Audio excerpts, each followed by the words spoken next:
আলু ব্যবসায়ী সমিতিগুলির ধর্মঘটের জেরে বাজারে আলু অগ্নিমূল্য। পাইকারি কোলে মার্কেটে গতকালের তুলনায় আলুর কেজি প্রতি দর 4 টাকা বেড়ে গেছে। গতকাল যা ছিল 28 টাকা, আজ 32 টাকা। এর প্রভাব পড়েছে খুচরো বাজারেও। জ্যোতি আলুর দাম 40 টাকা ছুঁয়েছে। ধর্মঘট চলতে থাকলে দাম আরও বৃদ্ধি পাওয়ার আশঙ্কা দেখা দিয়েছে।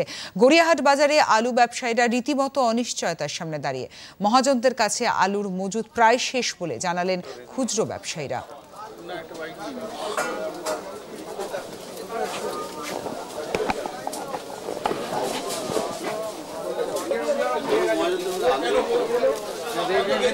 আলু আজকে যখন আমরা আড়তে কিনতে গেছি, প্রত্যেকটি বস্তায় 100 টাকা করে দাম বেশি। আপনি ভাবুন, যদি এক বস্তা আলুতে 100 টাকা বেশি হয়, আমি তো কাস্টমারের কাছ থেকে 2 টাকা বেশি নিতে পারছি না, তাহলে আমি আলুটা বেচবো কী করে? যেখানে আলুর দাম ছিল আপনার ভালো আলু, জ্যোতি আলু 1530, 1540, সে আলুটা হয়ে গেছে 1680, 1700 টাকা। তো এই দাম হলে আমরা বিক্রি করবো কত করে? আমরা এতটা এক্সপেক্টেড করিনি যে এতটা দাম বাড়বে। একবারে 200 টাকা, একবারে 200 টাকা, যার জন্য মানে ক্ষতি তো হবে। বাজারে এক ক্রেতার বক্তব্য, আলুর দাম নিয়ে রীতিমতো ছেলে খেলা চলছে।